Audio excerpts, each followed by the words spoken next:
Hi friends, welcome to thoughtful max. நம்ம என்ன பார்க்க போகிறோம் அப்படின்னா, இந்த வீடியோவில் தமிழ் தான் பார்க்க போகிறோம். நீங்கள் படிக்க ஸ்டார்ட் பண்ணிட்டீங்களா? நீங்கள் இப்போ தான் படிக்க ஆரம்பிக்கிறீங்க அப்படிங்கன்னா இந்த மாதிரி சிலபஸை பிரிண்ட் எடுத்துக்கோங்க.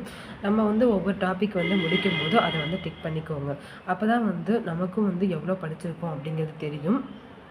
உங்களுக்கு அதில் ஒரு கிளியர் கட் நமக்கு கிடைக்கும். ஓகேங்களா? நம்ம இந்த வீடியோவில் பார்க்க போகிறது ஓரெழுத்து ஒரு மொழி. ஓகேங்களா? ஓரெழுத்து ஒரு மொழி உரிய பொருளை கண்டறிதல், அந்த டாபிக் தான் பார்க்க போகிறோம். ஸ்கூல் புக்கில் என்னென்ன இருக்குது, ஓல்டு கொஷின்ஸில் எங்கெங்கே எப்படி கேள்விகள் கேட்டிருக்காங்க அப்படிங்கிறதையும் இந்த வீடியோவில் பார்த்துருவோம். வாங்க. ஃபர்ஸ்ட் ஓரெழுத்து ஒரு மொழி. இது என்னோடய ஹேண்ட் ரைட்டிங் நோட்ஸ் தான். நீங்கள் பார்த்தீங்கன்னா உங்களுக்கு தெளிவாகவே இருக்கும். ஓரெழுத்து ஒரு மொழி அப்படின்னு பார்த்தீங்கன்னா ஒரு எழுத்து தான் பொருள் தர சொல்லாக அமைவதே ஓரெழுத்து ஒரு மொழி அப்படின்னு சொல்கிறோம். ஒரு எழுத்து பொருள் தர சொல்லாக அமைகிறதான் ஓரெழுத்து ஒரு மொழி அப்படின்னு சொல்லுவோம். இதை பற்றி சொன்னவர் நன்னூல் பவணந்தி முனிவர். 42 ஓரெழுத்து ஒரு மொழிகள் இருக்குன்னு சொன்னவர் பவணந்தி முனிவர் தான். நன்னூல் அப்படிங்கிற நூலை சொல்லியிருக்காங்க. இதில் நோ து ஆகிய 2 சொற்களை தவிர ஏனைய 40 சொற்களும் நெடில் எழுத்தாங்க. எல்லாமே நெடில் எழுத்துக்களாக தான் இருக்கும். நோவும் தூவும் தான் குரில் எழுத்துக்களாக இருக்கும். இதுவும் இம்பார்ட்டண்ட்டான தகவல் தான், நல்லா நோட் பண்ணிக்கோங்க. வாங்க பார்த்துடலாம். ஆ அப்படின்னா பசு, இ அப்படின்னா கூடு, உ அப்படின்னா இறைச்சி, ஏ அப்படின்னா அம்பு, ஐ அப்படின்னா தலைவன், ஓ அப்படின்னா மதகு நீர் தாங்கும் பலகை, கா அப்படின்னா சோலை, கூ அப்படின்னா பூமி, கை அப்படின்னா ஒழுக்கம், கோ அப்படின்னா அரசன், சா அப்படின்னா இறந்துவோ, சி அப்படின்னா இகழ்ச்சி, சே அப்படின்னா உயர்வு, சோ அப்படின்னா மதில், தா அப்படின்னா கொடு, தீ அப்படின்னா நெருப்பு, தூ அப்படின்னா தூய்மை, தே அப்படின்னா கடவுள், தை அப்படின்னா தைத்தல், நா அப்படின்னா நாவு, நீ அப்படின்னா முன்னிலை பொறுமை.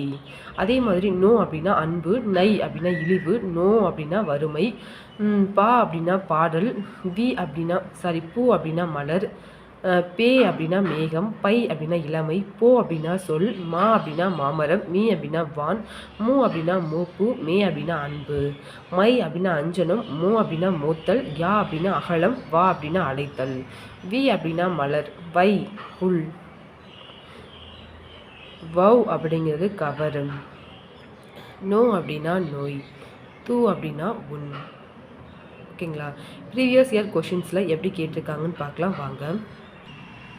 வாங்க எப்படி கேட்டிருக்காங்கன்னு பார்ப்போம். தமிழில் ஓரெழுத்து ஒரு மொழி டேஷ் உள்ளன. எப்படி கேட்டிருக்காங்க பார்த்தீங்கன்னா 42. ஓரெழுத்து தனித்து நின்று பொருள் தருவது ஓரெழுத்து ஒரு மொழி. கை அப்படின்னா ஒழுக்கம். ஓ அப்படின்னா ஓரெழுத்து ஒரு மொழியின் பொருள் மகிழ்ச்சி.